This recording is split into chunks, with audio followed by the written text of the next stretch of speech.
Halo, Mak. Halo. Eh, Selamat pagi untuk kita. Di sini kan tadi Sesi udah ngirim eh, gambar nih, gambar 1, gambar 2, gambar 3, dan gambar 4 kan, Mak. Ya, Tapi sebelum kita masuk ke situ, Sesi mau ngasih pertanyaan ke Mama. Nanti, Mama percaya nggak bisa masuk surga? saya Karena karena kita memang harus percaya kepada Tuhan supaya kita bisa masuk surga.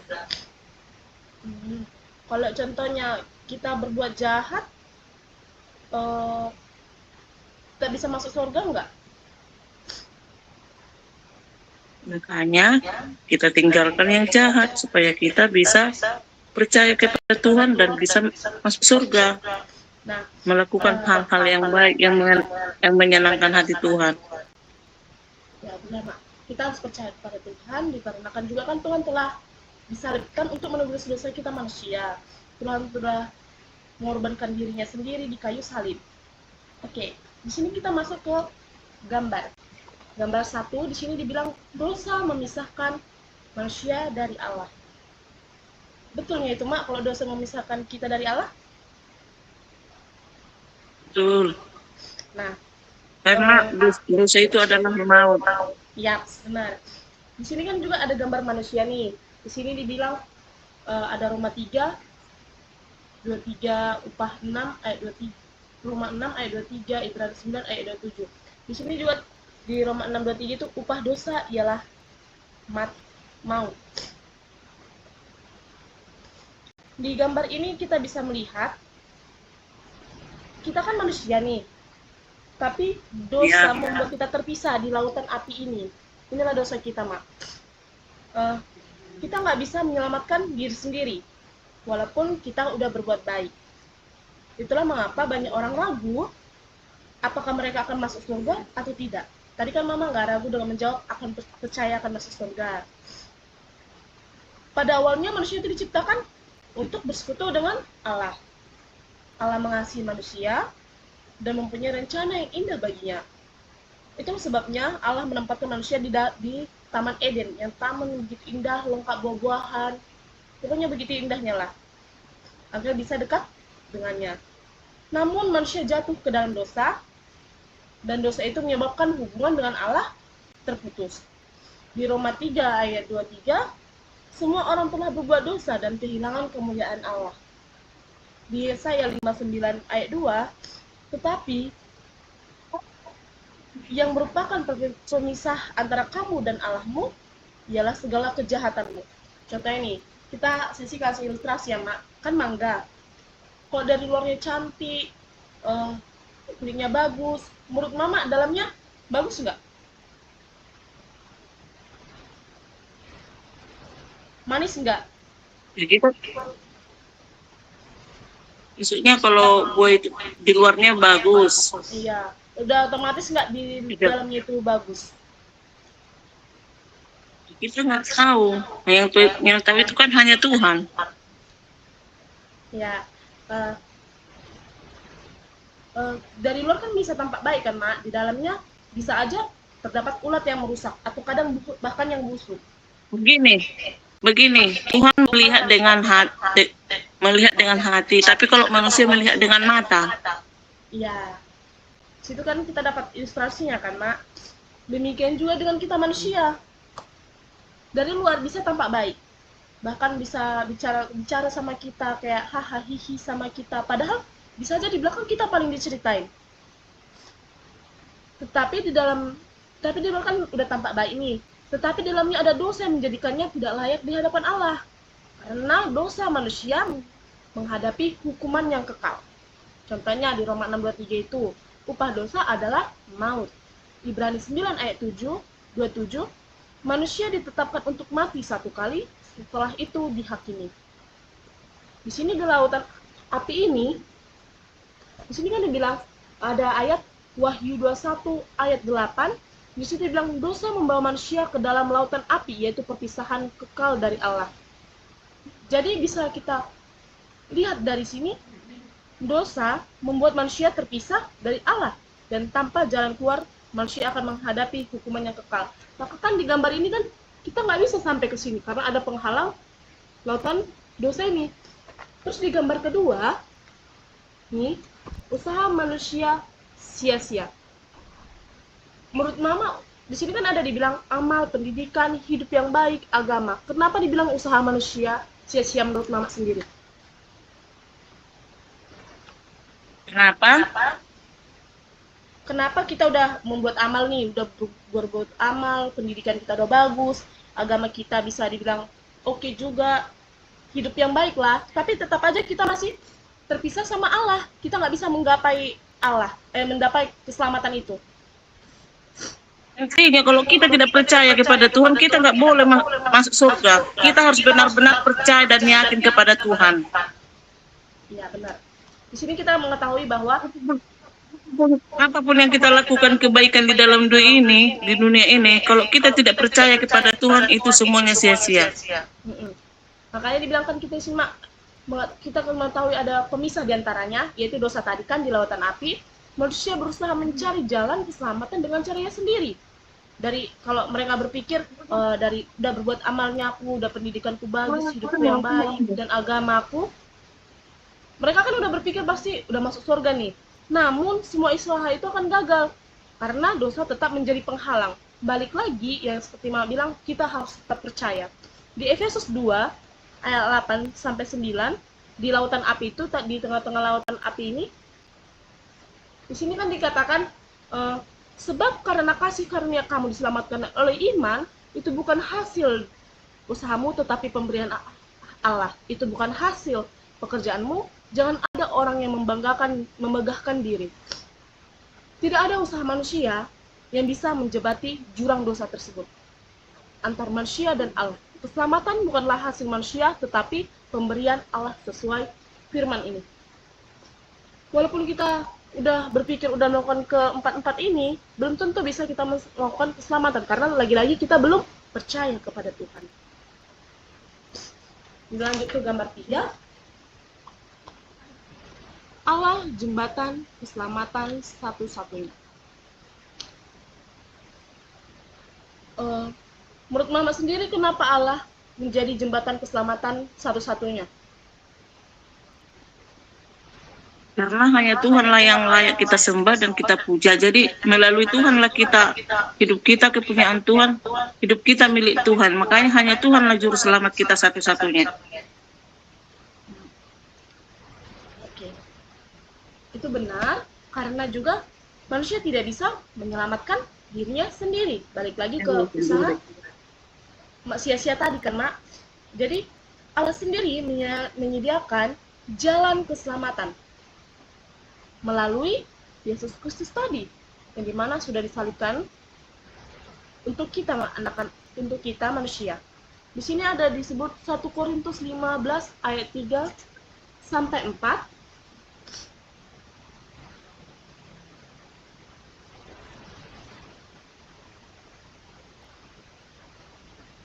Di sini kan Kristus mati karena dosa kita. Kristus telah mati karena dosa-dosa kita, dikuburkan dan bangkit pada hari ketiga. Di sini ada juga Yohanes. Kan ada salibnya kan, Mak, di sini. Di sini nih.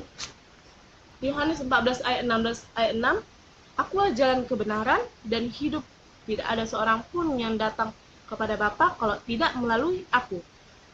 Balik lagi, Yesus Kristuslah jembatan keselamatan bagi kita yang menghubungkan manusia dengan Allah. Ia mati di kayu salib untuk membayar hukuman dosa. Dan siapapun yang percaya kepadanya akan diselamatkan. Yesus, dan di situ bisa kita dapat kesimpulan, Yesuslah jalan satu-satunya keselamatan kita yang diberikan oleh Allah melalui kematian dan kebangkitannya. Jurang dosa telah dijembati. Inilah yang dijembati oleh salib itu. Tetapi apakah cukup sampai di situ untuk mencapai keselamatan ini? Kan kita belum mencapai keselamatan ini kan, Mak? Kan ini udah disediakan Tuhan jembatan. Gimana lah kita bisa menggapai Allah ini? Gimana menurut Mama? Maksudnya tadi pertanyaan terakhir. Kan gini, kan udah ada jembatan nih. Terus di jembatan ini kan kita memakai ayat Yohanes 14 ayat 6. Akulah jalan kebenaran dan hidup.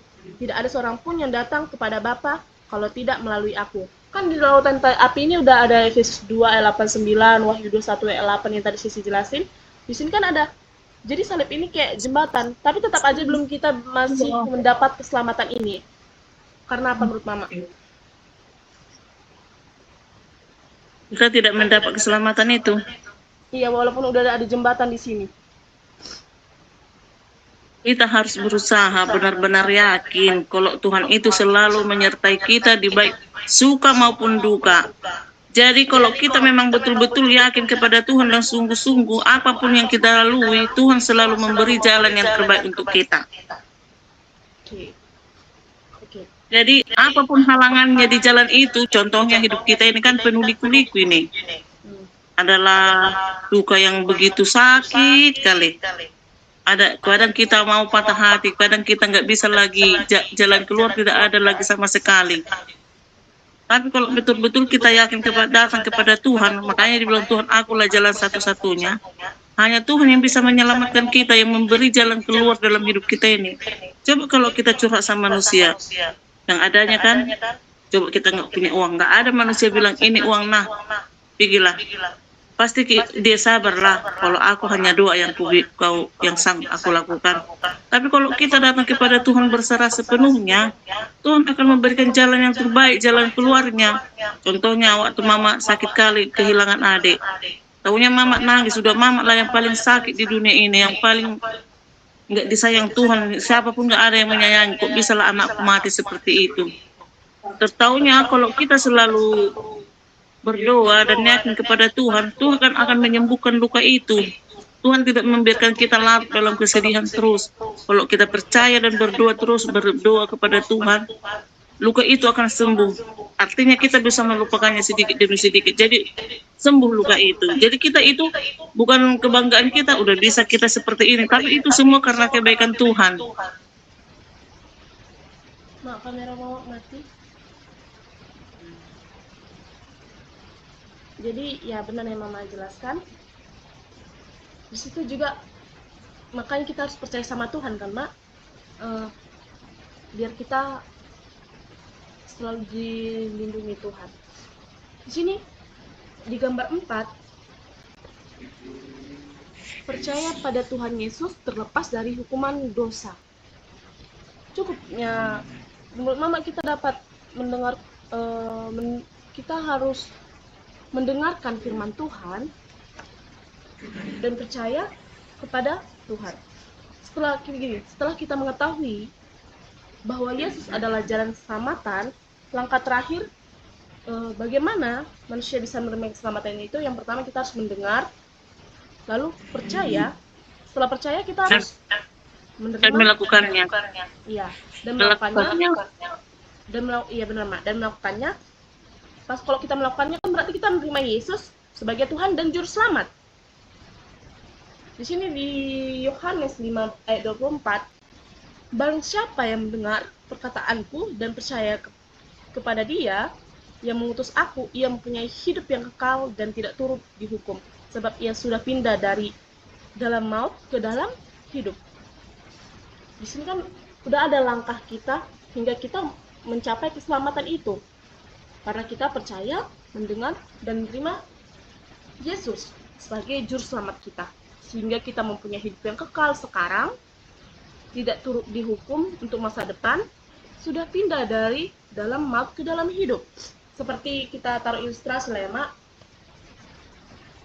Seperti orang yang haus melihat air di meja, ia tahu air itu menghilangkan dahaganya, tetapi hausnya tidak akan hilang jika tidak meminum air tersebut. Jadi kita dapat simpulkan, demikian juga dengan keselamatan tidak cukup hanya mendengar tentang Yesus, tetapi kita harus percaya dan menerimanya dalam hidup kita. Kalau menerimanya dalam hidup kita, kayak mama tadi mama bilang masih merasa orang paling tersakiti lah waktu adik kehilangan kan. Di situ pasti mama udah mulai runtuh percaya mama sama Tuhan kan. Tapi mama kembali bangkit lagi dan menerima Yesus sehingga mama diberi kekuatan sama Tuhan. Di sini kita dapat simpulkan keselamatan hanya bisa diterima dengan percaya kepada Yesus. Dengan kepercayaan kepadanya, kita dipindahkan dari maut ke dalam hidup yang kekal bersama Allah. Jadi keselamatan itu bukan berbuat baik, melainkan hanya melalui iman kepada Yesus Kristus sehingga kita mencapai keselamatan itu. Itu yang bisa saya sampaikan, Mak, dari gambar 1, 2, dan 3 sampai 4 ini. Kesimpulan yang Mama dapat lah dari penjelasan yang saya jelaskan dari gambar 1, 2, 3, 4 tadi. Itulah semua kesimpulannya. Marilah kita benar-benar sungguh-sungguh datang kepada Tuhan dan percaya, walaupun dibilang Tuhan karena kita masuk surga bukan karena berbuat baik, tapi lakukanlah tetap yang terbaik. Karena Tuhan berkata, walaupun kau tidak diterima di tempat manapun walaupun kau tidak dianggap baik, tapi tetaplah berbuat baik. Jadi kita berbuat baik itu dengan iman kita dan mendengarkan firman, melakukannya. Bukan berarti misalnya kau jangan berbohong, kau jangan berzina, kan ada khotbah. Tapi kita bukan hanya mendengar, tapi kita harus melakukan itu. Jangan berdusta, jangan berzina. Kita betul-betul harus melakukan itu. Itulah dibarengi dengan iman kita. Disitulah tumbuh iman kita, karena kita bisa mengendalikan diri seperti Galatia 5 ayat 22 sampai 23, buah-buah roh, penguasaan diri. Kalau kita udah bisa menguasai diri kita, berarti kita udah yakin dan percaya kepada Tuhan. Contohnya kesabaran, amarah, kedamaian, kesejahteraan, perzinahan, semua kita jauhkan itu 9 buah roh ini, dan kita bisa berdamai dengan diri kita sendirilah dulu. Jangankan dulu dengan orang lain, berdamai dengan diri kita sendiri supaya kita bisa menguasai diri kita, menjauhkan hal-hal yang tidak baik, hal-hal yang tidak diinginkan Tuhan. Dengan kekuatan iman kita menguasai itu. Makanya kita udah benar-benar percaya kepada Tuhan, minta kekuatan kepada Tuhan, dan kita juga tidak bisa menyombongkan itu. Aku percaya sama Tuhan, aku bisa menguatkan diri, aku bisa mengandalkan diri. Itu semua bukan karena kekuatan kita, tapi karena pertolongan Tuhan. Karena kita selalu datang kepada Tuhan, makanya Tuhan menguatkan kita. Jadi intinya, marilah datang sungguh-sungguh kepada Tuhan, percayalah kita dengan iman yang sungguh-sungguh dan penguasaan diri yang baik. Itulah ceritanya. Kita harus hidup bersukacita. Cuma kadang kita manusia mampu mengucap syukur dalam suka maupun duka. Tapi Tuhan mengajarkan kita harus bersyukur apapun yang kita hadapi dalam hidup ini.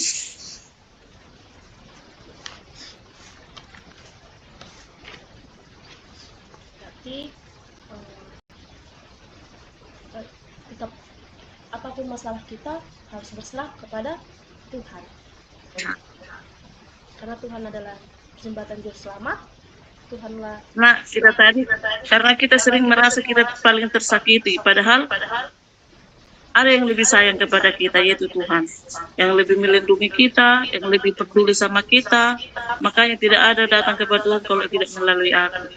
Marilah kita sembah Dia, kita puji Dia, datang kepada Dia. Dan kita pun bukan hanya meminta kepada Tuhan, Tuhan lindungi aku, berkati aku. Kita juga harus menyembah Dia. Contohnya kalau kau datang sama mama, mak uang, tanpa ada basa-basi, mak sehat, gimana kabarnya mak, gimana? Gitu juga sama Tuhan. Tuhan berkati aku, berikan aku kepintaran. Padahal kita Tuhan yang baik, Bapa yang di surga, Bapa yang kudus, Bapa yang kami sembah di tempat yang maha tinggi. Kita kalau hanya meminta, Tuhan pun gak suka. Kau datangnya hanya meminta, lihat kau tersesat aja. Di saat kau senang, contohnya kalau kau menelepon mama hanya minta uang, mak udah habis lo apa aku.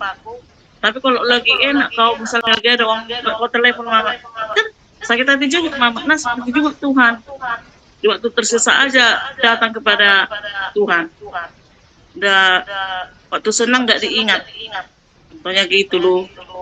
Jadi walaupun Tuhan itu aja juga tertulis Tuhan itu pencemburu.